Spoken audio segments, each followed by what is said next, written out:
Hey YouTube, what's up? It's me, Ashley, again, and I'm back for the fourth time doing a fragrance review.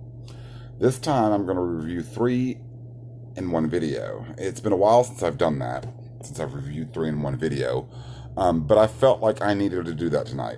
I just felt the need that I just needed to review four of them. Three of them. So here I am. The first one that I'm going to review is my signature fragrance. Is the one that I'm 90% of the time am wearing. So those of people who know me, if you're around me, you're going to know exactly the fragrance that it is. And you're going to know it's me the minute I walk into the room because you can smell it. However, my heart's a little bit broken because my favorite signature fragrance has been reformulated since 2012 due to the IFRA and the bastard of company that they are, forcing their hand upon design houses to reformulate their fragrances because of everybody's allergies and everybody's allergic to everything nowadays. They're allergic to the freaking air you breathe, for God's sakes. I'll just say, my thing is, leave the goddamn fragrance alone. Stick a label on the bottle, say buy at your own risk, contains this, may cause allergic reactions, buy it at your own risk, and leave it at that. But don't force the hand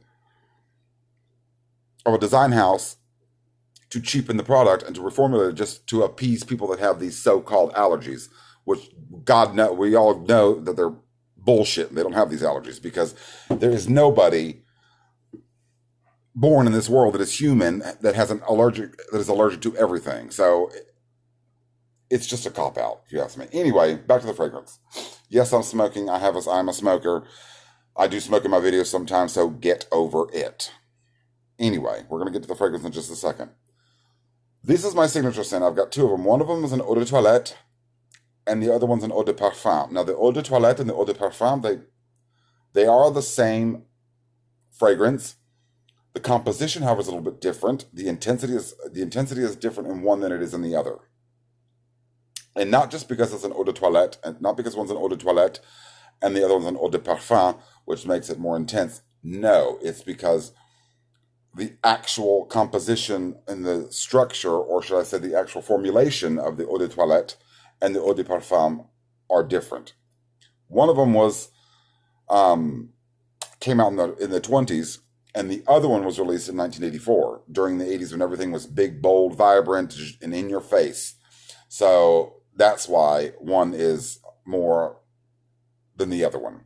So to get started, I've got my signature fragrance here, which is Chanel No. 5, and this is the 3 ounce. What is this? 3 ounce, 3.4 ounce Eau de Toilette. I don't know if you can see that. I've used about a quarter of a bottle, and this is an interesting feature to this bottle too. It's got this like magnetic caps. I don't know if you can see that on the camera, but it's neat with the interlocking C's, typical of Chanel.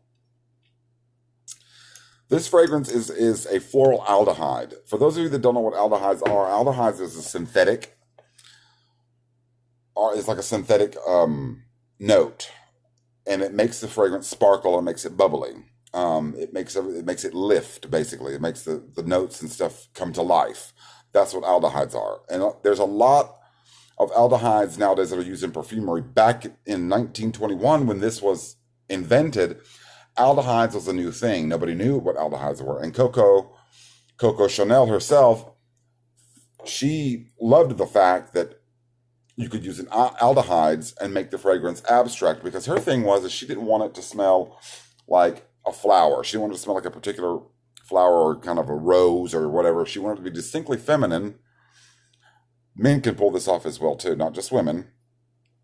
A lot of men can easily pull this fragrance off, because my opinion is, and I have said this before in all my fragrance reviews, and I'll say it again, fragrance has no sex. Fragrance knows no gender. Okay? To me, a fragrance can be worn by anybody. A man, woman, baby, child. If you're a rock, if you're an alien, if you're a tree, whatever, you're a Martian, you can wear Chanel No. 5. Any fragrance is classified. We have to put labels on everything nowadays. It has to be either masculine or feminine. Everything has to be labeled, and everything has to be categorized and put into the box. Why society's like this, I don't know, but I don't want to get into that right now because right now it's all about this magnificent composition to a fragrance that I absolutely love, that I've loved for years. I've been wearing Chanel number 5 for probably about 23 years now. Yes, I'm giving away my age, but we won't tell nobody. So this fragrance was released in 1921. The nose behind this is Ernest Beau.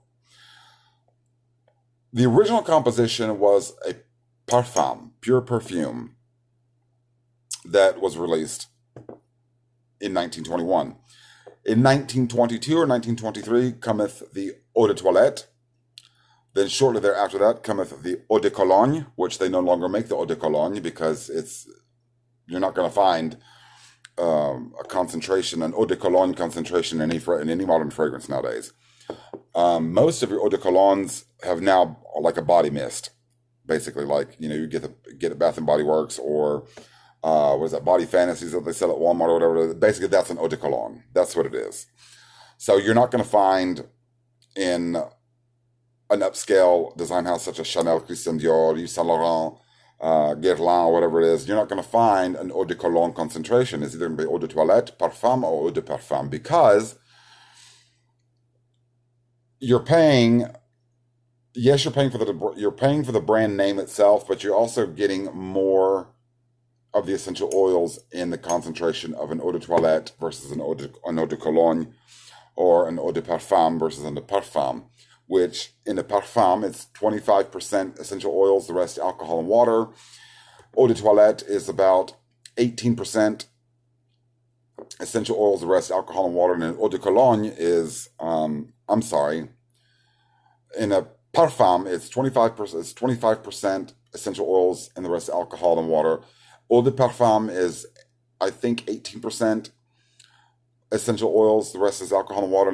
And then an Eau de Toilette is I believe it's 15% essential oils. Anyway, let's get back to this fragrance. I know I'm rambling on here. Anyway, so top notes in this are neroli, ylang ylang, bergamot, Amalfi lemon, and aldehydes. Of course, the aldehydes are in there. You can really smell it.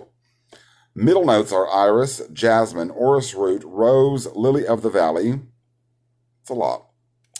And the orris root is what gives it that powdery note, or the iris, or iris. It's spelled O-R-R-I-S, but it's iris root. Base notes is vetiver, musk, sandalwood, patchouli, oak moss, amber, vanille, and civetta, which is civet, basically. I'm going to spray some on my hand here because I've got another perfume on that I wore today to work, but I don't want it to mix in with the one that I'm already wearing, so I'm going to spray it on my hand, and I'm probably going to let you guys see it here. I'll do 3 sprays. I think that's good enough.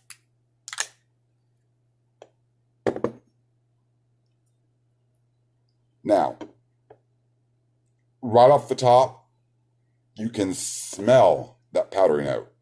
I love the powdery note in the Chanel number 5. You can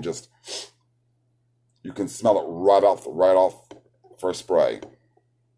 And the top, those aldehydes really come to life, and they really bring the fragrance up. They make everything sparkle. It's like a champagne. When you first pop open a bottle of champagne, the fizziness goes everywhere. The fizziness and the bubbles are everywhere. That's like what this is with Chanel number 5 with the aldehydes. Oh my God. I wish we had YouTube where you could smell it. I could stick my hand up to the camera and you could smell it, because it is absolutely gorgeous. This is one of the most gorgeous fragrances I've ever smelled in my entire life. And I fell in love with Chanel number 5 the first time I ever sampled it. I've loved it ever since. And I keep at least 3 or 4 bottles of it on hand at all times. So, because I go through it a lot. Because I wear it in the winter, summer, fall, doesn't matter. Daytime, nighttime, I'll wear it to bed sometimes. If I get out of the shower before I go to bed, I'll spray on Chanel number 5 just to smell good. I don't care, because I love this stuff. So now, the top notes, they evaporate fairly quickly. You get the neroli and the ylang ylang and the bergamot. The Amalfi and the Amalfi lemon and the aldehydes, they kind of linger around as the base notes. Now the vetiver and the musk and sandalwood start to come in, the patchouli and all that. As it starts to dry, you really, really start to get that powdery note, or that orris, or that iris root, the orris root, which is amazing. So, where can you wear this fragrance? Who can wear this fragrance? Anybody can wear it. Any age group can wear it. Young, old, man, female, it doesn't matter. I usually wear this to work. I also wear it when I have to go out somewhere elegant. You can dress it up. You can be elegant with it, or you can wear it casually. It's your choice.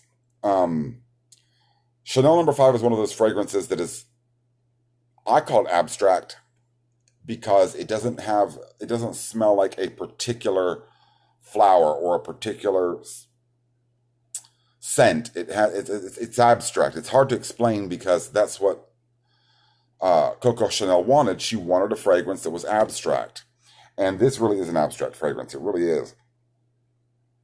Oh, now that patchouli and the amber and the sandalwood really, really, really stand out in the base note. Once the top notes, once they evaporate, the aldehydes are still, you can still smell the aldehydes are still there, making everything lift. But the iris, which has got that beautiful powdery note, is still there. One thing about this, though, that has really saddened me is that it has been reformulated. Yes, it has. Since 2012, it's been reformulated from. It smells. You can smell. The essence and the heart of Chanel Number Five is still in there, but it's lost that oomph and it's lost that punch that it used to have. Longevity, forget about it. It's no longer long lasting like it used to be. I used to wear Eau de Toilette before it was reformulated. I could spray it on in the morning and come home in the evening from work, and I could still smell it on myself. Now, the new reformulation, it's fleeting on the skin really fast. And that's why I'm like, buy the big bottle, spray it throughout the day, refresh yourself, because you're going to need it. And I'll be like, I bought this bottle probably less than a month ago, and that's how much I've used of it. So it's like, gone in a month. What can I say? I mean, I just love it that much. But it's not going to last on your skin. I'm sorry, it's just not. Now, when I apply it, if I'm going to wear my Chanel Number Five, and if I'm going to wear the Eau de Toilette, I have the body lotion. I have the Chanel Number Five body lotion, so I'll apply the body lotion out of the shower, and then I'll spray myself with Chanel Number Five. And usually what I'll do is I'll spray here and here, behind my neck, and then I'll pull out my shirt and do 3 or 4 sprays down inside of my shirt where it hits my chest, because the warmth of my chest warms up, and it helps the fragrance waft up throughout the daytime, and it helps it to last a little bit longer. Sorry, my camera's a little bit wonky. Let me adjust it for a second. It helps it last a little longer when you do it like that. But the composition of the older fragrance pre-2012 is not there. I mean, the heart and the essence of Chanel Number Five is still there, yes. But the longevity has been compromised due to this reformulation. It has been seriously compromised. Unfortunately, it has been very, very much compromised. I don't know why. Sorry, I was looking at something over here. Anyway, it's been severely compromised, the longevity of it, which is sad, because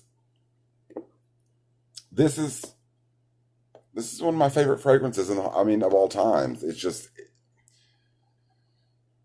oh, what have you done, Chanel? What have you done to my beautiful perfume? Anyway, I'll still wear it. I'll still continue to buy it. I'll still love it, because the heart and the essence is still there. So you can still tell that it's Chanel Number Five. I mean, you can recognize it. It's just the longevity is no longer there. Now that it's starting to dry down, now the patchouli and the civetta are really starting to come forward. Now, that's the Eau de Toilette. Okay, the Eau de Toilette was released in 1922 by Ernest Beau. Next, we have same Chanel Number Five again, but this time in the Eau de Parfum, Eau de Parfum, 3.4 ounce spray. This one is a little different than the Eau de Toilette, and I'm going to spray it on this hand now.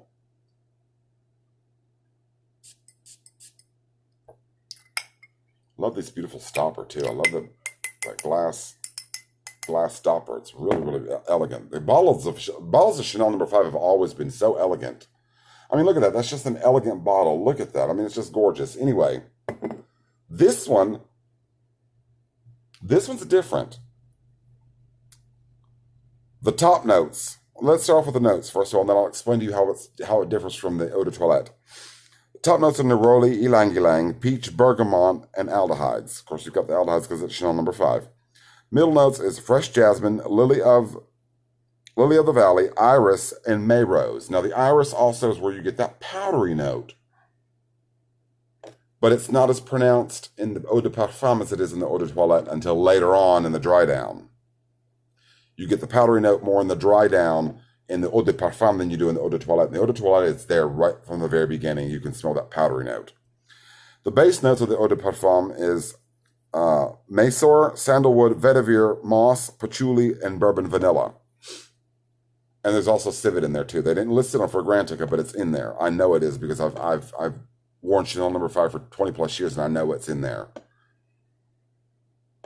Okay, so how this differs from the Eau de Toilette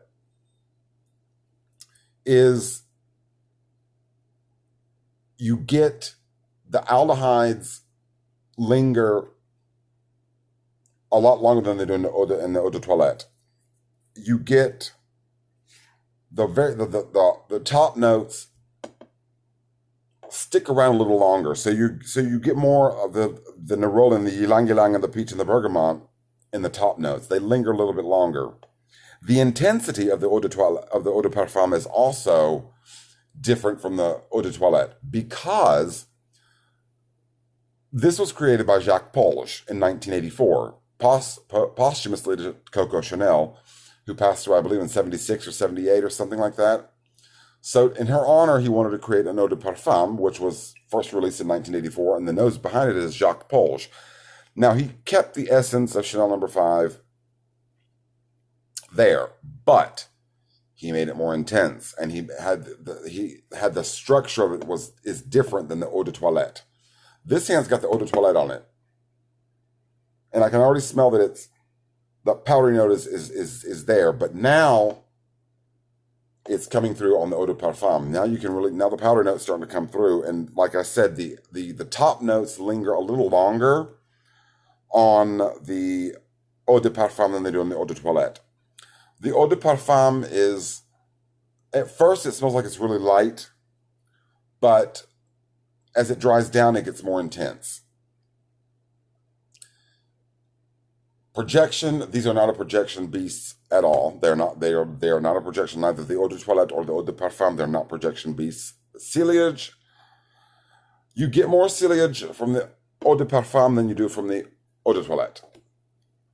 I'm going to tell you straight up, you get a longer lasting staying power with the Eau de Parfum than you do with the Eau de Toilette. It used to be almost equivalent back before they reformulated it. Now you get more lasting power with the Eau de Parfum than you do with the Eau de Toilette. Like I said, before the reformulation, it was about the same. You really couldn't tell the difference as far as lasting power. Unfortunately, they had to reformulate it because the IFRA is making all of the design houses reformulate all their fragrances, which I think is stupid. But anyway, now that it's drying down,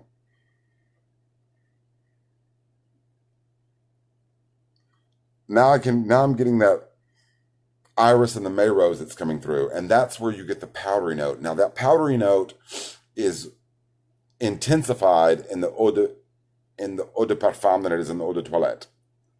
Like I said, in the Eau de Toilette, you smell it right off the top.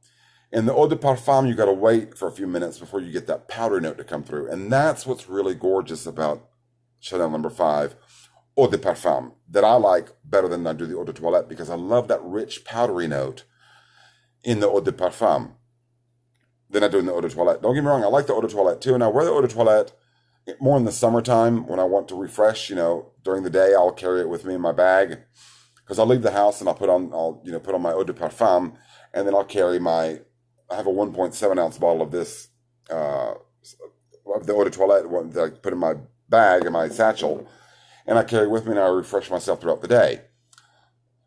Excuse me. So I keep refreshing it. I keep refreshing the fragrance throughout the day as I'm at work. And the powdery note on the Eau de Parfum is just gorgeous. And it's that rich, and it just envelopes you in that creamy, powdery, clean, soapy. Some people say it smells soapy. I don't smell the soapiness to it. It just smells powdery and clean. It just like linen hanging out to dry on a beautiful summer day. And the aldehydes in this one is also a lot more is stronger in the Eau de Parfum than it is in the Eau de Toilette. The Eau de Parfum has also been reformulated as well too. It's not as intense as the old version used to be. And the color of this is a lot lighter too. I have another bottle of the pre-reformulated Eau de Parfum, and the color of it is more intense. It's darker. This is a little bit lighter, and you can, I mean, it is what it is. It's been reformulated. There's nothing, what can you do? I like to leave my Chanel #5 in the sunlight. They say not to do that, but I think it makes it more intense. So I leave it sitting in my room on the windowsill in the direct sunlight so that the intensity is there and it can get more intense. But I love this fragrance. I mean, I absolutely love Chanel #5 as far as elegance, opulence, sexiness, all of it wrapped in one. I just love Chanel #5. It's my favorite fragrance. It's my signature scent. That's what I wear 90% of the time. If I walk into a room, I'm there because everyone knows, anybody that knows me personally and that's close to me, they know that I wear Chanel #5. And if they smell it, they know Ashley's there. We smell Chanel #5. That must be Ashley somewhere. Where is he? He's around here somewhere. Where is he? Anyway, so this was, like I said, this was introduced in 1984 by Jacques Polge. So it's got more intensity because in the 80s everything was intense and bold, and it has been reformulated, so it's not as intense as what it used to be, but you still got that zhuzh and that verve of the 80s in here. I mean, it's still there, but it's not as strong as what it used to be, and unfortunately that's what it is with these new reformulations. I mean, everyone says it's watered down. It's not that it's watered down. It's just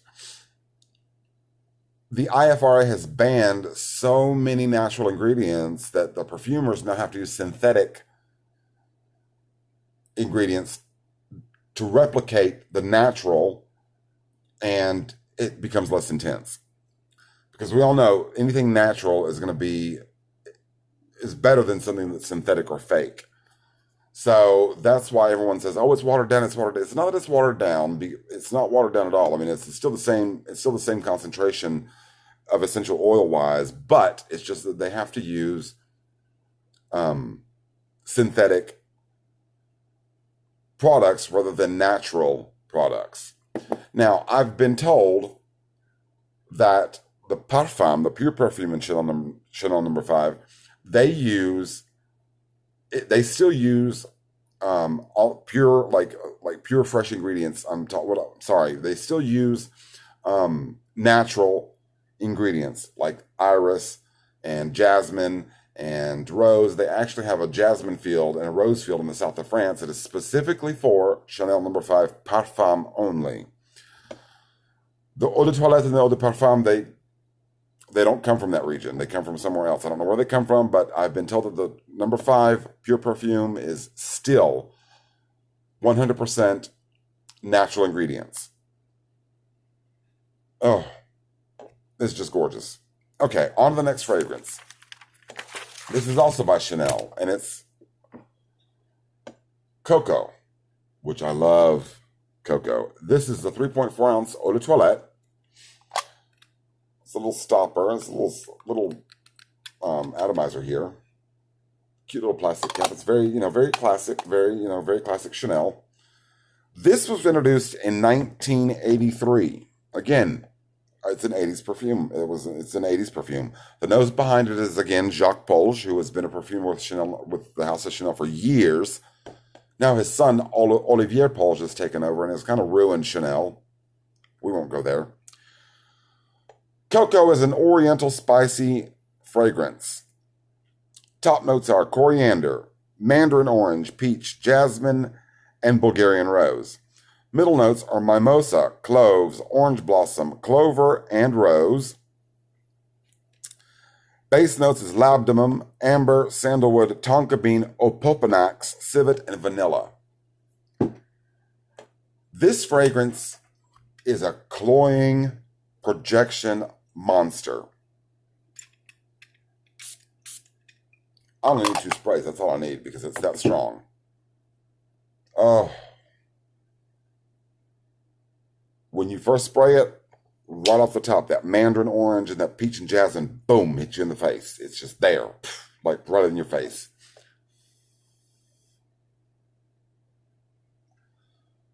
As the fragrance starts to dry down, it becomes more intense.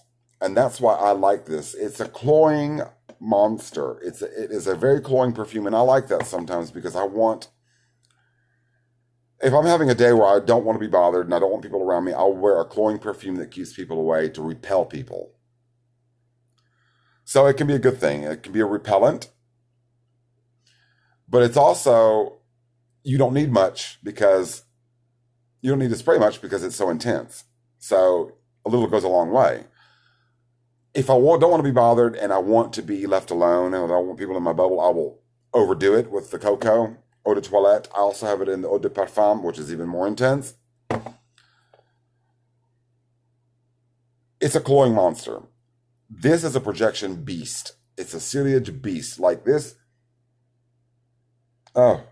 Now the labdanum and amber and sandalwood is starting to come in as it's drying down. As it dries down, you get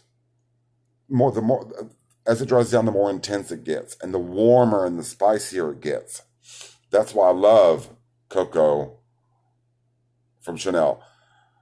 I'm not a big fan of the Coco Mademoiselle. I never was a big fan of it, even when it was first released. I never was. I enjoy the original Coco. I have tried the Coco Noir. Not a big fan of it either. So I tend to stick with the original Coco. Now I have it in this size. I also have it in the 1.7 ounce. Excuse me, something's wrong with my voice today. I think it's the allergies. Anyway, I have it in this size here. This is 3.4 ounce Eau de Toilette. I also have it in the 1.7 ounce Eau de Toilette. I have 3.4 ounce Eau de Parfum, and then I also have it in the pure perfume. So I've got 3 concentrations of the same fragrance. This is best worn in the cooler months, in the fall and the winter time, because it is intense and it's an oriental and it's very, very powerful. You can wear this casually, or you can also dress it up. Elegant evening out. I call it, the elegant little black dress evening. One thing you should know with this fragrance is if you want to smell opulent and you want to smell sexy, Coco is the way to go. This can also be worn by men. Like I said, perfume has no gender. It can be worn by male or female. It has no gender whatsoever. A man can easily pull this off because a lot of these ingredients in this fragrances are also found in men's cologne or men's fragrances. I don't like to use the word cologne because it's a concentration. Anyway, so a lot of the ingredients that are in the Chanel No. 5 Eau de Parfum, the Eau de Toilette, and the Coco Eau de Toilette, there's a lot of the same notes and the same ingredients can be found in men's fragrance. So men can easily pull this off. Easily pull it off. Oh my God. Now that it's starting to dry down, it's been about, 6 minutes since I sprayed it. Here's the labdanum and the sandalwood and the tonka bean. The opopanax, which is a resin, is really pronounced in the Eau de Toilette. Surprisingly. It's even more pronounced in the Eau de Parfum, but it's also pronounced in the Eau de Toilette, surprisingly, because a lot of times the mid notes in an Eau de Toilette are less pronounced, and you get more in an Eau de Toilette. You get more of the base notes, and the base of the perfume that is what you're going to smell, versus the Eau de Parfum, which is you're going to smell everything from the top to bottom. So yeah, like I said, I just bought this probably a week ago, and I've used that much of it. I don't know if you can see that. I bought this about a week ago. So I've used what? Yeah, I'm not even going to say a quarter of it. Anyway, so there you have it. Chanel number 5, Eau de Toilette. Chanel number 5, Eau de Parfum. And Coco from Chanel as well. That does it for this fragrance review, guys. I hope you guys liked it. Sorry that I ramble on and all that stuff. I know I love to talk. I love to speak and everything. Please like this video and always subscribe. And stay positive, everybody. And smell delicious. Always wear your perfumes and wear it with confidence. Bye for now.